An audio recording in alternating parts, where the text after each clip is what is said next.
Good evening. My name is Ryan. Thank you for joining our live interactive telephone town hall. We are hosting tonight's event to give Congresswoman Spanberger the opportunity to hear directly from you and answer your questions about the issues facing Virginia's families, seniors, and economy. As I mentioned, this event is interactive. Congresswoman Spanberger will be taking as many questions as she possibly can during this event. If you have a question, you can press *3 on your phone keypad at any time. Again, if you have a question, you can press *3 on your phone's keypad at any time, and you'll be placed in line to speak with a member of the staff. They'll take down your name and where you're calling from, so that the next time you hear your name, you'll be live on the call, and you'll be able to ask your question directly to the Congresswoman. If you are watching on Facebook Live tonight and wish to ask the Congresswoman a question, we encourage you to visit that online streaming portal. You can actually submit your question at spanberger.house.gov/live. Again, that's spanberger.house.gov/live. So again, you can visit there and you can be heard by submitting your question right there on the portal. Additionally, if you'd like to receive updates from our office via email, you can press *6 on your phone's keypad. So again, *3 if you have a question, *6 if you'd like to sign up for the Congresswoman's e-newsletter. An operator will be there just to collect your email address to get you signed up. Obviously, we receive a lot of questions during these events, so if we're not able to address your question, please call our district office at 703-987-2180, 703-987-2180, again, during normal business hours. And again, if you have any questions throughout the event, that code is going to be *3 on your phone's keypad, or if you're watching on spanberger.house.gov/live, you can just type in your name and your question right below the broadcast.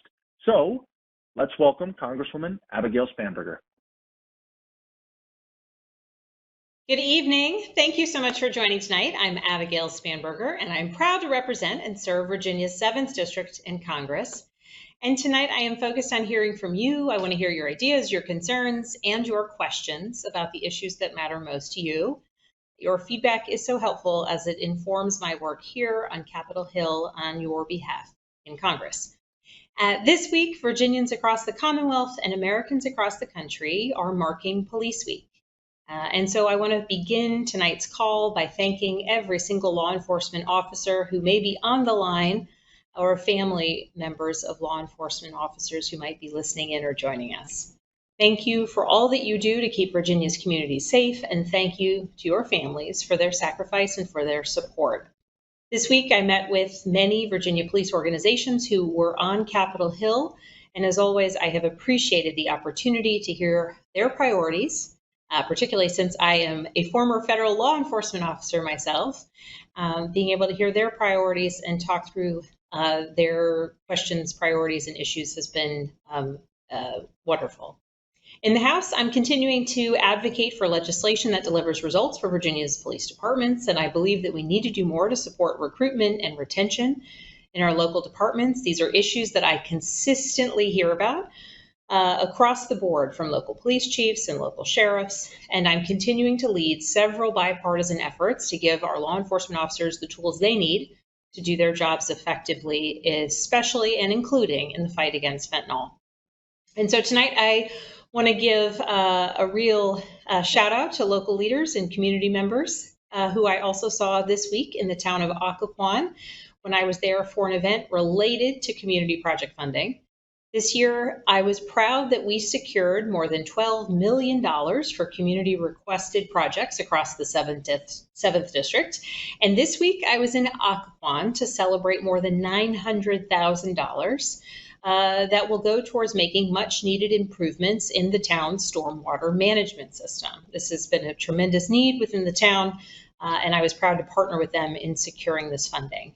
I have repeatedly heard from community members about the need for serious upgrades to the system, and I am so glad that my team could work directly with the town leaders to solicit this request, move the project forward, and deliver progress for Occoquan. This is just one of the many community project funding projects that we got funded through our coordination with local leaders.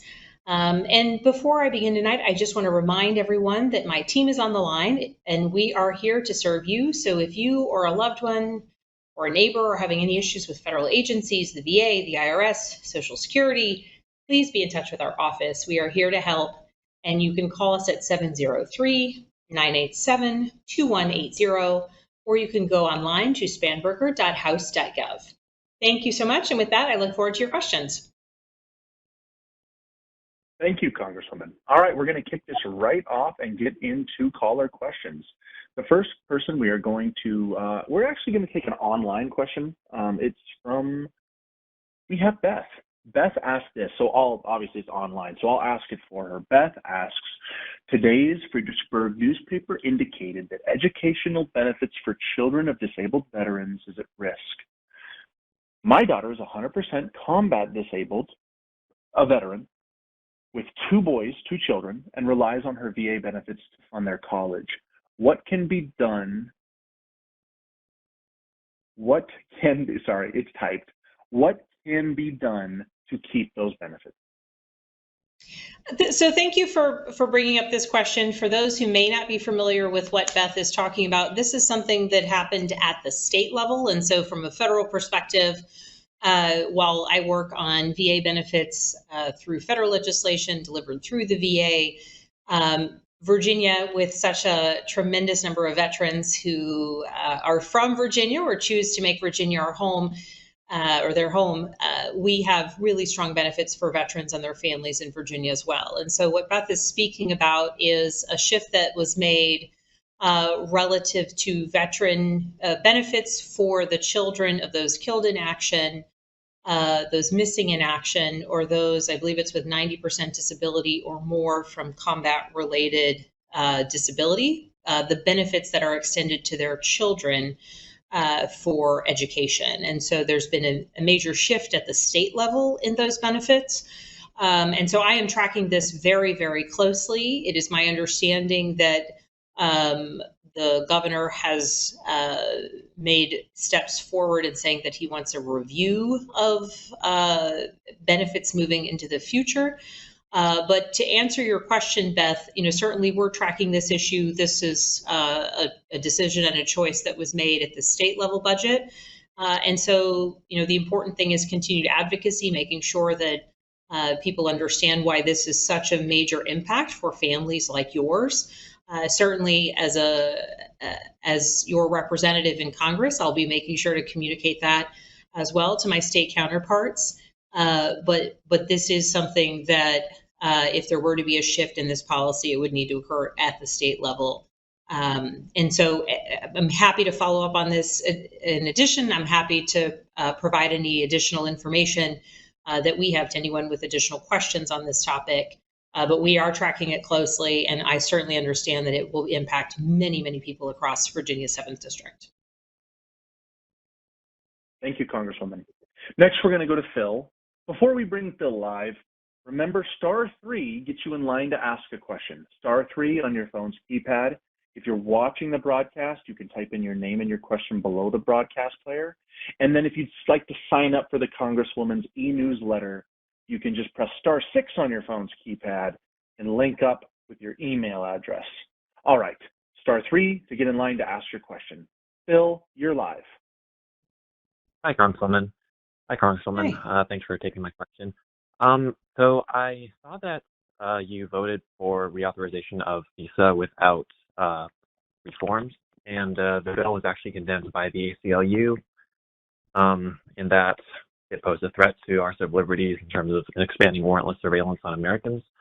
I was interested to know if what steps you believe, if any, should be taken to prevent warrantless surveillance of Americans by intelligence agencies, and what your reasoning was for voting yes on visa reauthorization without reform. Yeah, absolutely. Thank you for this question. And I know exactly what he's talking about, but for anybody else who might be listening in, we recently voted in the House and ultimately our counterparts in the Senate to send to the president's desk a reauthorization of the FISA Section 702.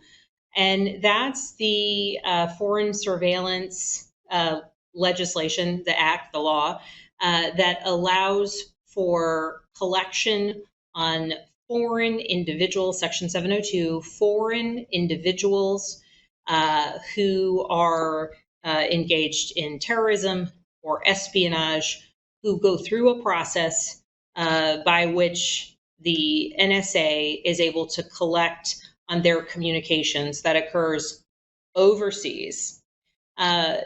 Where this has become an issue is that if an American person, and that's not just an American citizen, it's anyone based here, whether they have citizenship or not, because there's protections for people who are in the United States, whether they are citizens or not. So if someone who is being who is the target of a 702 collection, so someone engaged in a foreign terrorist organization, someone engaged in espionage, foreign intel officer, or other transnational criminal organizations, that if that person overseas engaged in those activities, happens to send an email to someone US based, US citizen or not, yes, it is possible, and yes, it is the case that that email, because the foreign individual who is engaged in terrorist activity or is a foreign intelligence officer, that the collection exists on them. So there is what would then be termed as incidental collection, potentially, if someone is emailing back and forth.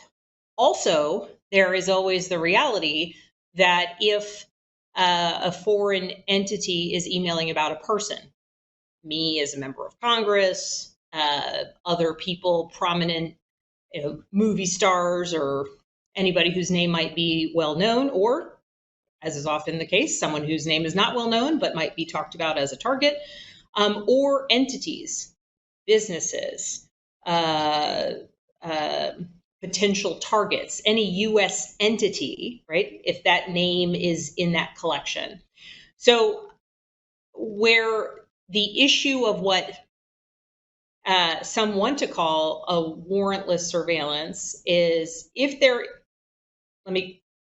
is to be any direct interception of, here's my phone, I'm an American citizen, I'm a person here on the ground, someone wants to look at my email, if someone wants to track my phone calls, that requires a warrant. Now, if a foreign terrorist calls my phone and in the system it says, okay, they called this US-based telephone number, now my number has been put in that system. If someone wants to do a query related to a potential target, let's say XYZ famous person or ABC business, that is a US entity or US person query. This is the crux of the question related to FISA 702 reforms. So it used to be the case that if the FBI was tracking said named terrorist overseas, and they are emailing with a person at a US IP address, or they are emailing or mentioning a US entity, company, person, it used to be the case that you could just, in the query system, a database system of information collected only for entities and people already targeted for collection because they're overseas and they're affiliated and associated with terrorism or foreign espionage, there can be incidental naming of US persons. So the question was, if you in a system like a database want to run a query, does that require a warrant? That was the discussion. And it isn't an issue of, essentially what would be a search. It isn't in the traditional sense, not an internet search, right? And this is actually where there's been some conflating, because it is a query in a system where all of the data in that system has been legally obtained. And so some of the reforms that have been made to FISA 702 relate to how those queries can occur. Whether somebody who has access to that database, which is a small set of folks within law enforcement positions. Someone can query a person, a U.S. person like me, or a U.S. IP address or a U.S. business name. It used to be that it was far more expansive that one could submit a query. And again, if you're not the subject of an email from a terrorist emailing someone, or you're not mentioned in those emails, your name would never come up. But to put some reforms in place, just so that there's not even efforts at querying U.S. citizens or U.S. persons, the administratively within the FBI, in the way that queries occur, they made significant, important, and impactful changes. And with our reauthorization of the FISA 702 Act, we codified those changes. We also put in place a 100% audit for any query in the system related to a U.S. person, a U.S. entity, so that every single time, if and when the query, and I keep using the word query because we call it an internet search, but we also call it a search warrant and a search of a home. These are different things. Anytime there is a query of a U.S. person, there's a 100% audit where it has to be explained why that person was queried, why that IP address was queried, why the name of that U.S. entity or business was queried. And the reality is that there were proposals related to a warrant, but the information's already in a database that has legally been obtained.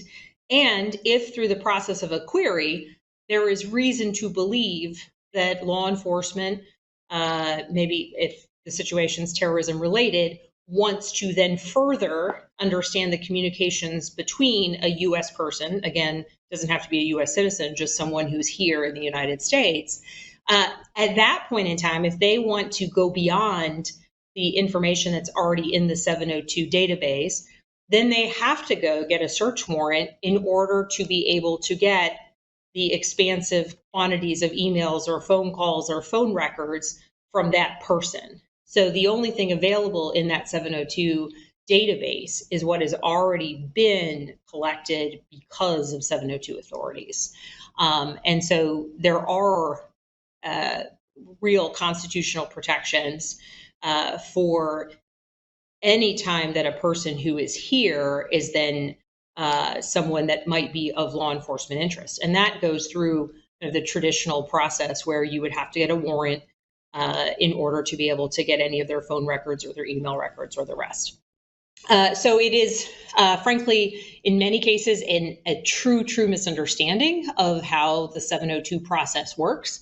It's a misunderstanding that we were dealing with here on Capitol Hill. I have colleagues who don't understand, frankly speaking, how the process works. And so we tried and endeavored to do a fair amount of explaining because there are substantial, important, necessary, legal, constitutionally required protections in place.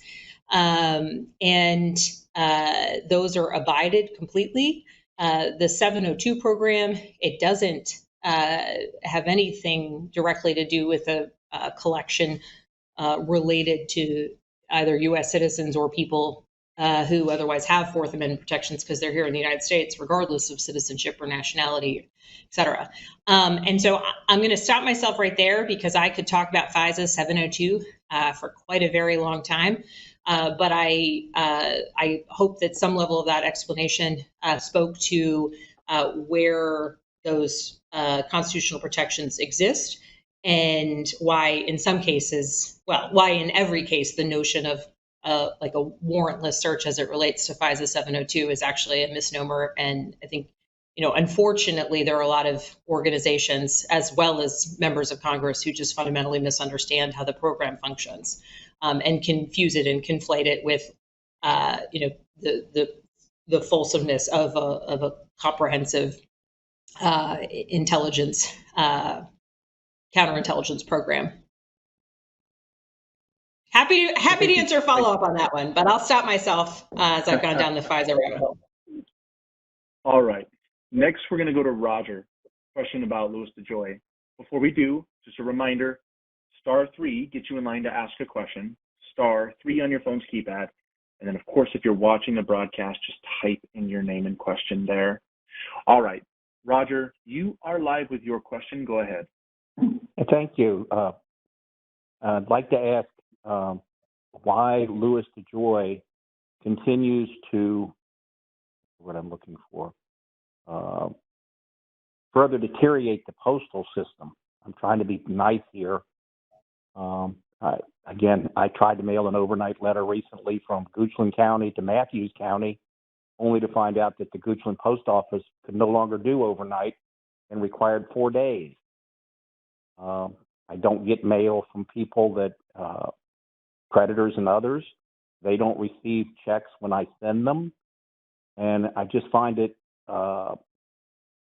difficult to understand since the president has finally, as I understand it, appointed all new governors to the board. So I hope you can help me understand what I'm missing here. Well, thank you for this question, and I would love to help you understand what you're missing here, but I think the reality is that you're not missing anything. We are in a pretty significant agreement related to what I consider to be, and I'll classify as poor management of the Postal Service at the top. This is when I'll stop for a moment and thank all of the letter carriers and the mail handlers and the folks who work at the processing and distribution centers for doing important work, for ensuring that packages and letters and mail gets to where it needs to go, and for working in what I would term as pretty difficult circumstances, particularly as of late. If you have been following the work that I have been doing, as well as my colleagues in the Virginia delegation, this is a bipartisan level of consternation and, frankly, anger that exists, emanating out of changes within the Sandston Processing and Distribution Center. So the answers that we have gotten recently from the postmaster as it relates to the major delays that our region, basically, all of central Virginia has been impacted pretty profoundly by changes and choices made at that PNDC. And what we now know, and there was a written audit that was published and provided pretty interesting and valuable information, but it speaks to the choices that the postmaster and his leadership team made in changing the machinery in the PNDC, making changes to the processes, and the compounding delays that emanated out of that choice. I have heard from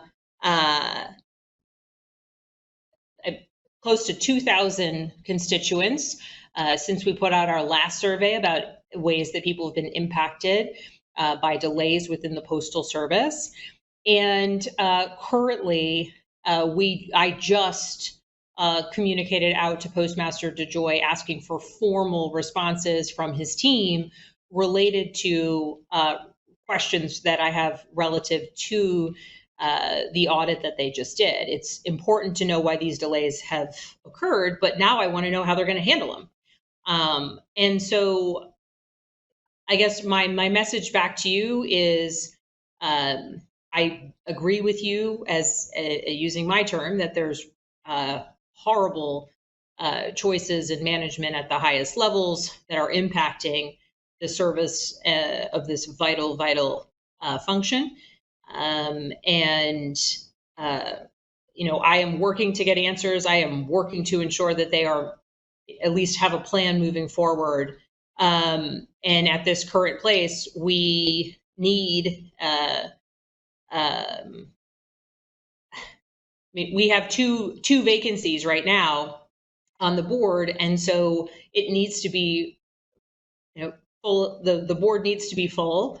And then I would argue there need to be choices made about who should continue as the head of the Postal Service. And it would not be my choice that Mr. DeJoy continue in that in that position. Thank you. All right. We're going to go to our next caller. We're going to bring D live. Prescription drug costs question. Remember, *3 gets you in line to ask a question. *6 on your phone's keypad gets you in line to sign up for Congresswoman Abigail Spanberger's e-newsletter.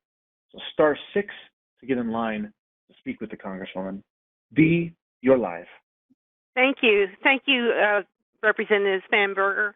I'm 78 years old, and I get monthly reports from my drug coverage with Medicare. And I'm anticipating opening up that envelope one day and seeing the costs that I pay go down. Do you have a status report on how those prescription drug costs negotiations are going? Yeah, let me just relative to the question that you're asking, what she's referring to is the fact that we passed a bill that will meaningfully impact the cost of prescription drugs. So as of January 2023, the bill limited insulin copays, and I'll speak to your question in a minute, but I just want to go back. Insulin copays to $35 a month, and Part D deductibles won't apply to any covered insulin products. So as of 2023, in the past, insulin copays limited to $35 a month. As of 2025, so coming in the future, people with Medicare Part D won't pay more than $2,000 out of pocket for prescription drugs per year. And now this only applies for your prescription drugs that are covered by the Medicare Part D plan. And so importantly, as of January, that will be the capped out-of-pocket expense for those on Medicare. Now, specific to individual medications, in 2026, that's where we see what should be strong negotiations for overall prices of 10 Medicare Part D drugs. And so what we are doing is the 10 most expensive drugs will be the first to be negotiated. And so that should, once that starts, drive down the costs of drugs, particularly of those most expensive ones. And for those who may not have followed this issue, the issue of being able to negotiate the cost of prescription drugs or allowing Medicare the ability to negotiate the cost of prescription drugs has long been a priority of many people, myself included, since I was first elected. And initially, I voted for a bill that would allow for Medicare to negotiate the cost of any of its prescription drugs. In the end, the bill that we were able to get through into the president's desk had these kind of tiered elements and doesn't provide for the negotiation of all prescription drugs, but does provide for beginning with the first 10 Medicare Part D drugs. And so depending upon, specific to your circumstance, what medications you might be on, there may be impacts to the particular prescriptions that you are on coming in January 2026, if your medication is something other than insulin. But in any circumstance, if you use Part D, as of January 2025, you'll begin to have that $2,000 a year out-of-pocket expense, which is which will be really impactful for so many people across the 7th District and beyond. So I hope that answers your question. If you do have any specific questions relative to your particular medication, whether it's one of those 10, we're happy to follow up offline as an issue of privacy to discuss your particular medication. Okay, thank you. All right, we are going to go to Pat next out of Stafford. Question about members of Congress and ethics. Remember, you can press *3 on your phone's keypad to get in line and *6 to sign up for the e-newsletter. It's interactive. So *3 gets you in line to ask a question, and *6 gets you in line to sign up for the e-newsletter. Pat, you're live. Hello, Congressman. My question has to do with ethics issues that we've been facing with the Congress, both houses, as well as the Office of the Presidency. It's clear that there was a failure to properly vet individuals for suitability before they run for office. I propose that there be a requirement for preemptive security clearance qualifications before they are allowed to run. It's clearly evident that many of the issues that have arisen were evident well before they are supported to go into government service. What is your position on this? This is an interesting question. So ultimately, the whole notion of our representative government is that the people are supposed to decide.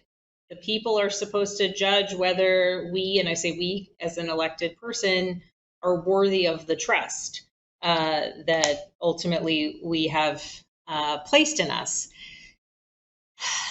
That's the first part of my answer. The second part of my answer is that someone would say, that a proposal like you were speaking of, requiring security clearance like vetting beforehand, could be a way to preclude people from running for office, puts kind of those choices made in the hands of those who do security clearance reviews, and frankly, in many cases, the parameters of a security clearance and what goes along with that, having been a person who held a security clearance, is not necessarily aligned or even the necessary threshold that we should require in Congress. So I'll make those 2 points. And then I would also note, and I think I've been very clear on issues of ethics. I have been very clear on the fact that abuse of power or criminal activity should render someone to absolutely not be deserving of holding a position. But in the circumstance of Senator Menendez, whose trial has now begun, his alleged misdeeds began as a sitting senator, and so looking at the potential related to a security clearance and a preemptive type review, the types of, and I will, because it is, still in the court of law, the types of allegations against him, though I have very clearly stated I think he needs to step down and resign. But I as it's proceeding through the courts, I will call them allegations. The allegations against him, speak to a crime that would have been committed certainly once in office. So then I'll get to the point about, okay, so how do we address this issue? Because I am in complete agreement with you about the issue that there are ethics problems in elected office, state, local, federal. And this is where ethics reforms are necessary. This is where good governance reforms are necessary. This is where strong transparency is necessary. And we have some good transparency laws that apply to federal officials, such as what's known as the Stock Act. But notably, it's not enough, because we constantly see headlines here and there that talk about members of Congress who are not abiding by the Stock Act, or who are making trades that potentially can benefit themselves. So among the efforts at ethics reforms that I lead is an effort to ban members of Congress from buying or selling individual stocks. And I think this is an important reform that, kind of is an issue of what is your focus when you are doing the work of the people. It isn't, frankly speaking, that I think people are making unethical choice after unethical choice. I actually don't think that's the case. But I think that the American people lose a lot of trust in members of Congress when they see people making money on the stock market, when we should be focused on, the stack of bills that we're, reading and reviewing and voting on, or the work at home in our districts that we're supposed to focus on. So I'm wholly aligned with you in terms of the the expectation and what I think is a very clear and rightful expectation that we should have as voters the highest ethical standards. And so I do think that increasing ethical parameters for members of Congress, and I'll speak to that, but I think the same applies at state and local levels as well, is totally necessary. And frankly, holding elected officials to the highest ethical standard. And I am okay with the fact that even the perception of impropriety is something that we should, as elected officials, be endeavoring to avoid, which is, again, why I work on banning members of Congress from trading stocks, because I think even the perception of impropriety or kind of improper focus degrades the trust that the American people have. And then when someone does betray an oath or commit a crime, they should be prosecuted. So, it's important that there's prosecutions moving forward.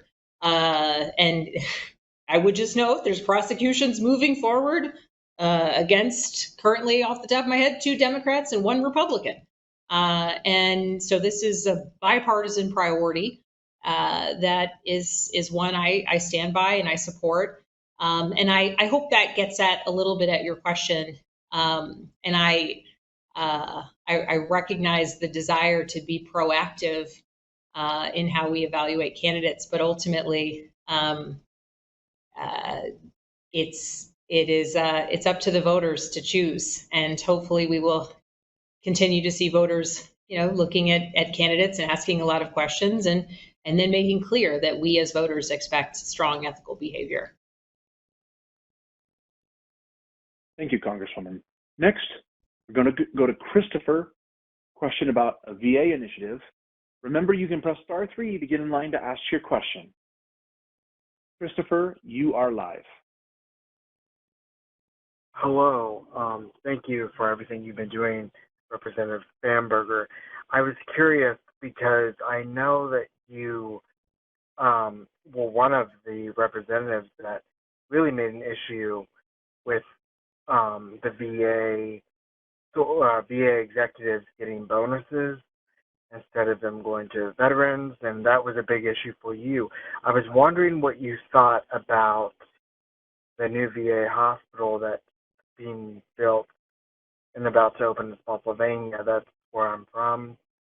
And I was curious if you're going to be there for the opening, or what your opinions are about having another VA hospital down in your district. Thank you. Thank you for this question. Just to address the beginning portion of his comments, there is a public report out, I guess, back to the ethics question about some bonuses being paid out to executives within the VA erroneously. The VA then tried to get those bonuses back. And there has been real problems in having that occur. I mean, someone who does good work, bonuses might, be appropriate, but this is kind of outrageous, what appears to be initially mistakes, but not yet rectified. And so I have followed up with the VA to make sure that those dollars that were not meant to go to those employees are indeed returned and put to the use that they should be put to, which is supporting veterans. Specific to the new VA clinic, I am super excited about this project. I have been out at the site some time ago when it was a big pile of dirt and initial kind of pylons and concrete. My understanding of the progress right now is that the baseline construction has been pretty much completed, and they're going to turn the building keys over to the VA shortly for it to be outfitted with all of the systems and equipment that would go into such a complex and pretty amazing facility. As of right now, the estimates are that they'll begin taking patients in March of 2025. And I'm really excited that this is going to be a resource right there along the I-95 corridor in Spotsylvania, in the district I represent, near to so many veterans who, right now either go south down to Richmond or further north. Either way, having just greater access right in that central corridor where we have so many veterans who require care is really exciting. And I also have worked with Spotsylvania County on community project funding for exit 126 off of 95. And we just celebrated a couple weeks ago additional funding that we're bringing to Spotsylvania through the community project funding. We've also done some other grant funding for that corridor, for pedestrian areas, for road safety, for congestion mitigation, and ultimately to ensure that veterans either from Spotsylvania or from any of the neighboring counties are able to utilize what will be a pretty impressive facility when it's finally finished. And so, yes, hopefully I will be there for any and all festivities related to this new project being completed, because I know it's going to benefit so many of the veterans that I'm proud to represent. Let's next go to an online question, which of course I'll read on behalf of Teresa. As a reminder, there's still some time. You can press *3 to get in line to ask your question. *6 gets you in line to sign up for the Congresswoman's e-newsletter with your email. And then, of course, if you're watching, just do what Teresa did. Enter in your name and your question, and you'll get it asked here. Teresa's question is, how's Congress handling life-saving and common medications that there's a shortage of? So concisely, what is Congress doing about certain medications that seem to be in the realm of us having a shortage? All right. So thank you for this question. There have been a lot of media coverage related to various types of shortages that exist. This has been particularly the case for ADHD medication, and I've been active in this space, following up with FDA and DEA, speaking directly to their leadership,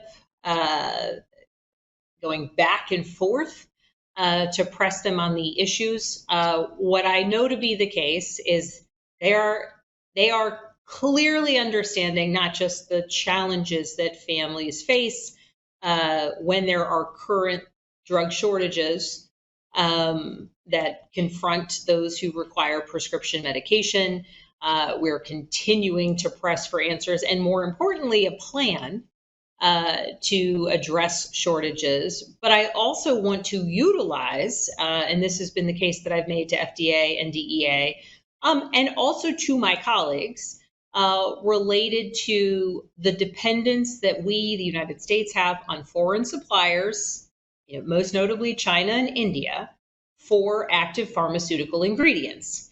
And so to respond to this, in addition to expecting FDA and DEA, and I keep mentioning DEA as it relates to ADHD medication because of the controlled substance nature of some of those medications, but ensuring that they recognize the threat that exists when medications, be it those that we've experienced shortages of recently, or something as simple as penicillin, which the vast majority of which that we import to the United States comes from China or comes from India.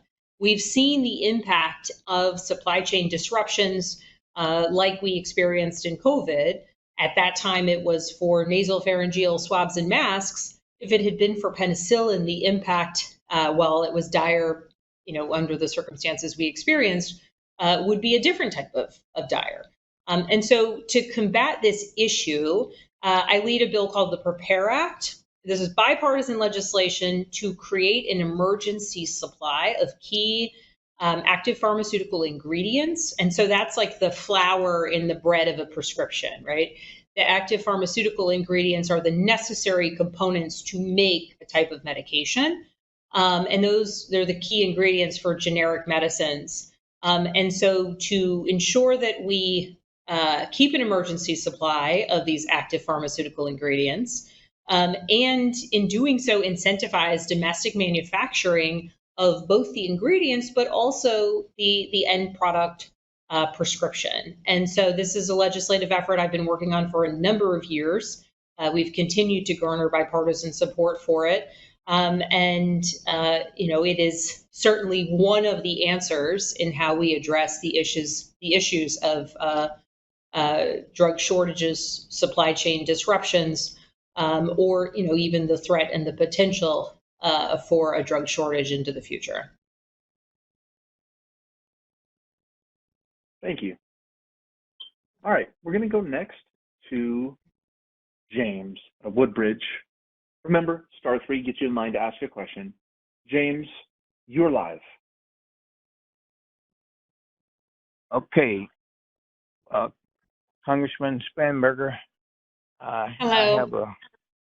Hello, and thank you for all the hard work you're doing up there on the Hill to keep us safe. But we have some concerns about this TriCare for Life program and the contract with Humana Military. Ever since Trump after he left the White House, this Humana Military claims that he gave them the right to start charging us a monthly fee for our insurance protection that we earn after serving and protecting this country for over 34 years with active duty. And I'm being charged a monthly fee, and I want to know, can you have this stuff reversed or checked out, because it's not fair.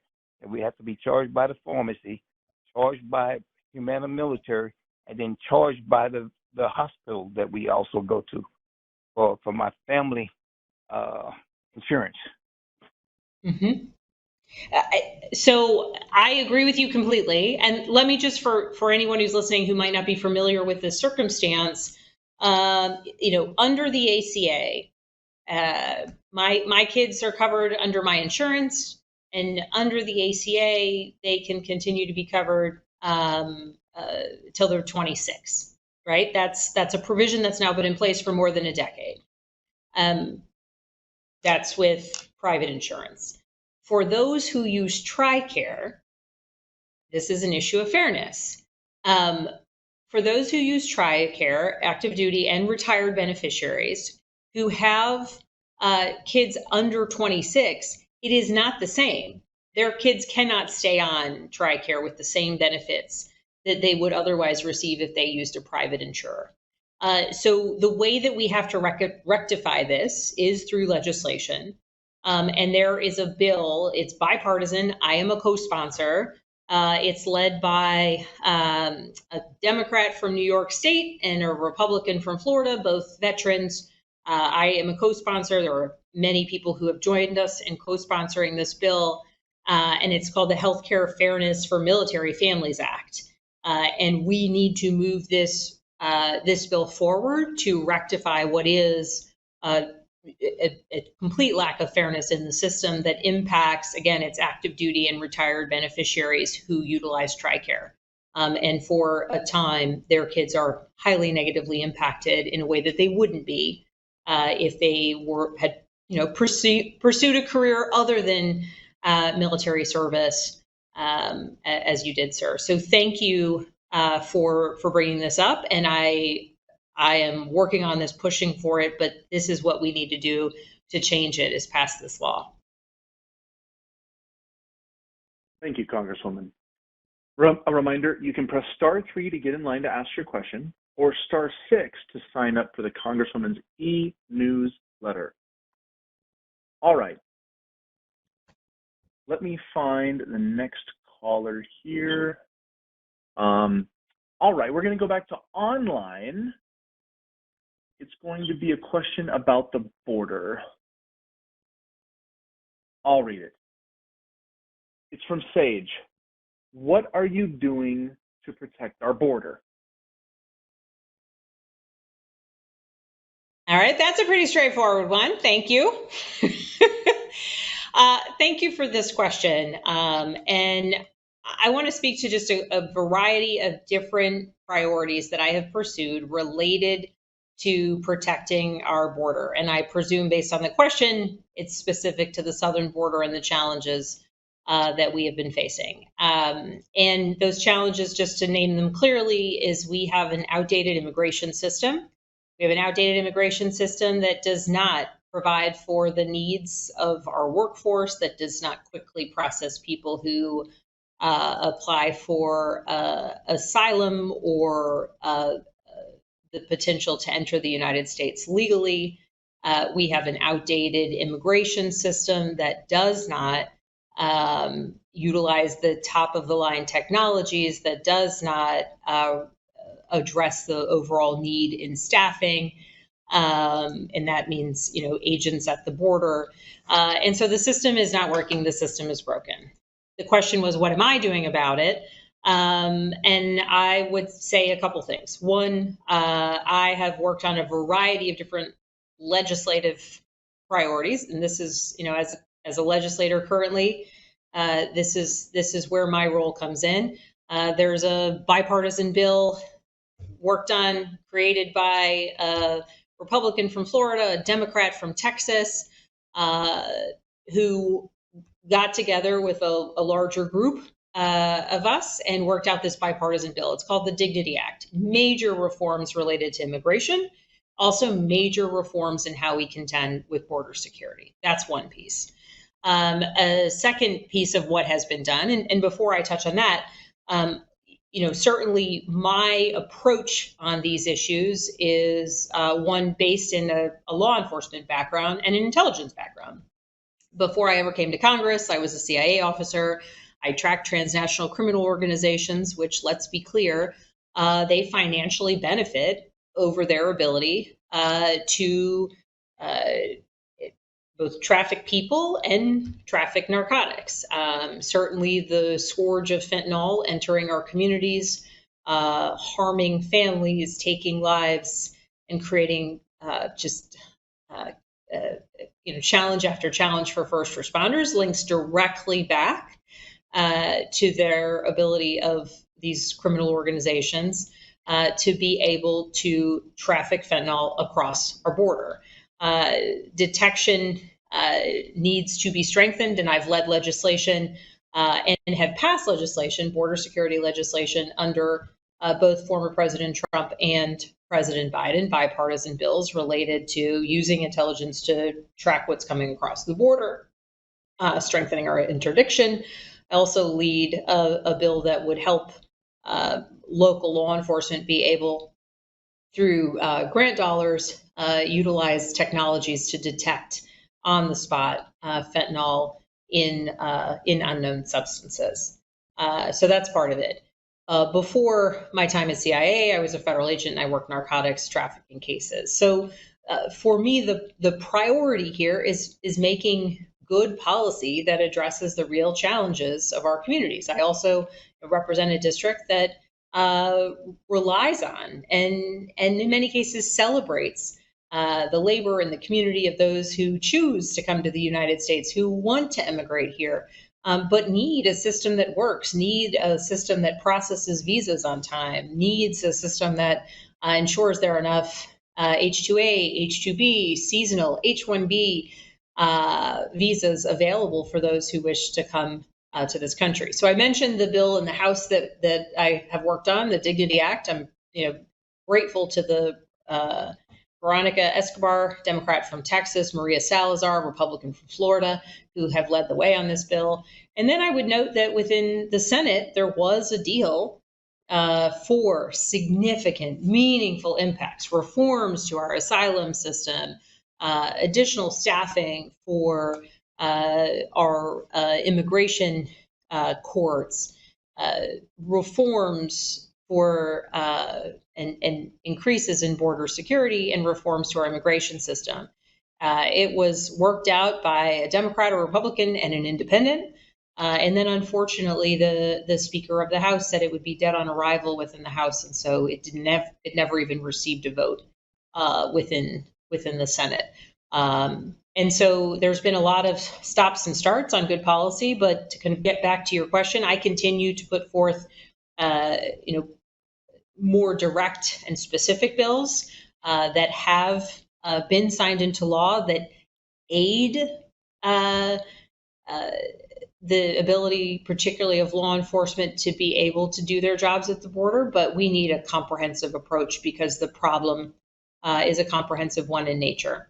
And so I will continue to lobby for support and ultimately, work for the ability to legislate in this area. But there's unfortunately, some people who do not want to move forward on legislation that would be comprehensive and actually address what continues to be an ongoing crisis, and one that, in the absence of a comprehensive approach, will not be fixed quickly. So thank you for raising this issue. I'm proud of the individual efforts that I've gotten signed into law, but it's certainly not enough, which is why I continue to work on the Dignity Act with my colleagues there, and would love to see the Senate go back to their negotiating efforts that were quite fruitful and successful, at least in the early stages earlier this year. Next, we're going to go to Susan, a question about a hospital. Susan, you're live. Hi. I'd like to say good evening to you and thank you for doing this. My question regarding the hospital going on right up here at Route 1 is I live in this area, and it's heavily congested now before the hospital opens. My question is, what are they going to do about all the traffic once that hospital opens? I'm really concerned about that. Yeah, thank you for that question. And I'm assuming that you mean the VA hospital right there on Route 1 in Spotsylvania. Yes. Yes. So this is where, I work together with local boards of supervisors very, very closely, very often. And this is the moment where I want to really thank the members of the Board of Supervisors for Spotsylvania County, particularly Supervisor Marshall, who's just been a tremendous partner to my office and to me as a legislator, because Spotsylvania has a long-term view of what the development of this hospital means. Certainly lots of positives for veterans across the county and the region, but also has impact on congestion issues. So this year, I worked with Spotsylvania to secure $4.1 million for safety and capacity improvements for the Route 1 corridor, I-95 corridor at exit 126. And so the capacity improvements literally meaning the ability to flow traffic more efficiently, more effectively, so that more capacity number of cars can move through safely and efficiently.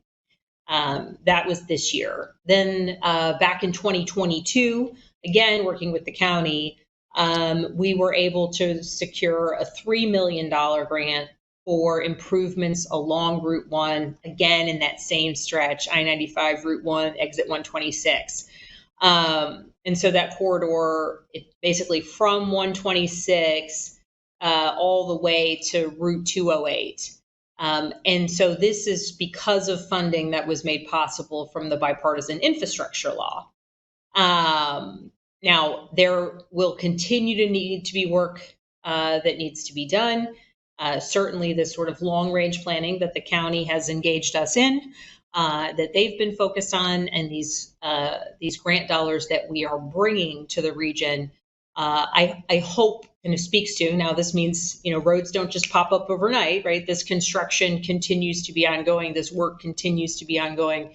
But I hope it speaks to the fact that, right just there is more than $7 million in federal dollars that have been brought to this kind of specific stretch of that road area explicitly because, in concert with building this VA hospital, the county and their partners at the VA who are selected this site, and then in concert with us, recognize the major challenges that will occur when additional people will be wanting to go to and from this hospital, and they've been doing the good work of being prepared for that. So I hope that kind of long-term planning that now has been in the works for years, and millions of dollars to achieve that work outside of the kind of county accounting helps to demonstrate the long-term plan. There will continue to be traffic. Certainly the construction process will be a lengthy one, but there has been tremendous planning to be able to contend with the capacity increase and to do so in a manner that's also safe for travelers, in some cases, be they on foot, but certainly in vehicles. Thank you so much, Congresswoman. Any closing remarks before I have one paragraph of housekeeping? Yes, I just want to thank everyone for joining this evening. Thank you for bringing your questions. Thanks for allowing me the ability to answer them. We didn't have very many folks call in with specific constituent service requests, so I do want to mention, if you have any particular questions or challenges or worries with the VA, Social Security, OPM, any federal agency, please call us. We endeavor to help our constituents in any way possible. We can't solve every issue, but we can certainly try, and we can make sure that you feel supported through the process. So please be in touch if there's any issue that you are facing with the federal agency. If you have any questions or follow-up related to any of the legislation that I've mentioned, please do let us know. And once a week, at the end of the week, we send out a newsletter kind of explaining the work that we've been doing across the district and on Capitol Hill. So if you're not signed up for that, think about it. Spanberger.house.gov. You can sign up for that newsletter. And again, we send it out once a week, and it's meant to be informative, and I believe it to be. So thank you so much. I truly appreciate it. Again, tell the police officers and the sheriff's deputies out there this police week, thank you for your service. And to everyone on the call tonight, thank you for joining us. Thank you for the honor of serving you, and thank you for joining on this town hall this evening. Thank you so much, and have a lovely evening. And I'll turn it over to you. Thank you, Congresswoman. We just, of course, like the Congresswoman said, we really appreciate the opportunity to answer your questions. But of course, we didn't get to all the questions. So you can call the district office at 703-987-2180 during normal business hours, or you can go to spanberger.house.gov. Again, thank you, stay safe, and have a good week.